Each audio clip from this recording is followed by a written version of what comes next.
মানুষ মানুষের জন্যে,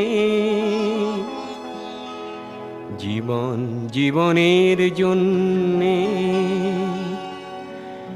একটু সহানুভূতি কি মানুষ পেতে পারে না ও বন্ধু?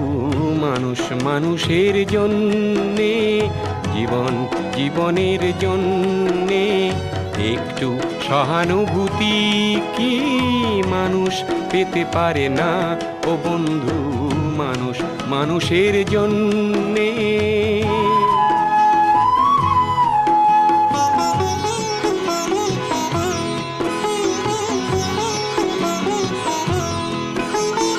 মানুষ মানুষকে পণ্য করে, মানুষ মানুষকে জীবিকা করে, মানুষ মানুষকে পণ্য করে, মানুষ